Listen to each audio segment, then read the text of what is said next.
Saya kasih rahasia besarnya. Sepanjang Anda betul-betul ikhtiar dilakukan karena Allah, maka perhatikan baik-baik. Kadang-kadang Allah seakan menunda apa yang menjadi hak Anda, bukan ingin menunda dan membiarkan Anda tidak mendapatkan sesuatu, tapi ingin memberikan semua nikmat secara sempurna. Karena di atas itu ada nikmat pahala, ada nikmat doa, ada nikmat istighfar, ada nikmat usaha, dan nikmat hasil yang tiada terputus. Tidak terputus. Lihat sini. Kalau antum sehari berusaha gak dapat apa-apa, memang mohon maaf hasilnya belum dapat diraih, belum dilihat tuh.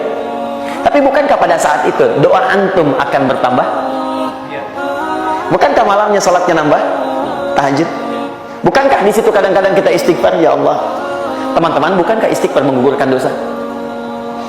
Bukankah berdoa menambah harapan, mengakumulasikan sesuatu? Bukankah tahajud menambah pahala lagi? Kadang-kadang yang diinginkan oleh Allah pertama kali bukan dunia dulu. Ketika Allah mencintai seorang hamba, dia akan berikan pahala akhirat dulu. Karena dunia itu sifatnya sementara. Hei fulan, kamu kemana aja? Kemarin kamu jauh dari saya, baru sekarang kamu pikir dekat dengan saya. Saya nggak pengen kasih dunia dulu. Dunia itu kecil. Kalaupun di seekor sayap samuk sebelahnya, sebelah sayap nyamuk ada dunia, itu ada nilai. Saya kasih buat kamu deh, nggak ada nilainya. Ya, karena itu saya ingin kamu akhirat sempurna dulu. Saya ampuni dulu dosa-dosa kamu yang kemarin. Begitu sudah diampuni, hari kedua istighfar lagi diampuni, saya kasih pahala yang banyak. Begitu pahala udah dapat, dosa sudah diampuni, baru dunia diakumulasikan. Karena hukum dunia itu, kalau antum usaha akan terus diberikan. Jadi nggak ada yang nggak dikasih. Jadi kalau antum sehari bekerja ini, kelihatannya nggak dapat apa-apa. Bukan nggak dapat apa-apa, disimpan untuk diakumulasikan.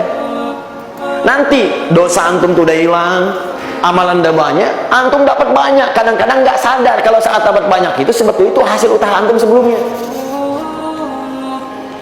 Teorinya begitu. Ya, jadi nggak ada yang nggak dapat apa-apa, semua akan dinilai. Sepanjang antum bergerak dikasih, dan antum buktinya hidup juga. Sampai ke hari itu kan masih hidup, bisa makan juga di hari itu, bisa beraktivitas juga, sehat juga dan sebagainya. Belum dapat apa. Makanya kata Nabi, yang hari itu ada makanan, dia orang kaya sebetulnya. Kalau besok masih ada lagi, kaya banget. Antum sampai sebulan masih ada cadangan. Ya, kenapa kita mesti berkeluh kesah? Dan belum tentu hidup juga sampai besok. Yang tuh mau ngumpulin apa? Nah, maka prinsip yang terbaik adalah ketika antum berikhtiar, ikhtiar usaha yang maksimal. Tapi jangan khawatir kalau antum kerja sehari nggak dapat, 2 hari belum ada usaha. Jangan khawatir teman-teman sekalian. Rumus yang mengatakan semua ketika badan bergerak, maka rezeki dituliskan untuk keluar. Tapi kadang-kadang ada yang Allah inginkan lebih besar dari apa yang Anda harapkan. Apa yang Allah harapkan, ikutkan ke situ, maka Anda akan mendapatkan akumulasi bagiannya. Itu yang dilakukan oleh Sayyidah Hajar. Begitu beliau kemudian naik ke Marwah, nggak dapat, naik ke Safa, nggak dapat. Apa pernah tertuliskan dalam riwayat sedikit aja Sayyidah Hajar mengeluh? Tunjukkan kepada saya kitab mana yang pernah menunjukkan riwayat ketika bolak-balik itu kemudian Sayyidah Hajar berkata, ya Allah, saya kan istri Nabi, saya kesini memenuhi perintahmu, ya Allah, ini udah capek, kenapa belum turun juga? Pernah nggak? Kedua, ketiga, keempat, kelima, sampai ke yang ketujuh. Begitu sampai di Marwah, baru kemudian diakumulasikanlah itu. Apa yang terjadi? Ibunya yang usaha bolak-balik, akhirnya keluar dari mana? Anaknya, kakinya kemudian menghentak lagi, tiba-tiba keluar air dari situ. Pertanyaan saya, ibu yang lebih tahu di belakang. Kan kalau anak itu sedang haus, pasti tangan kakinya bergerak kan? Kenapa saat pertama disimpan bergerak, airnya keluar? Sudah 7 kali bolak-balik, baru air keluar. Silakan lihat riwayatnya. Pada hentakan itu, ketika 7 kali ibunya bolak-balik, malaikat mengepakkan sayapnya. Itu yang menghantam air dan keluar air. Malaikat yang ditugaskan Allah memberikan rezeki namanya Mikail. Itu ada di Quran surah kedua ayat ke-98.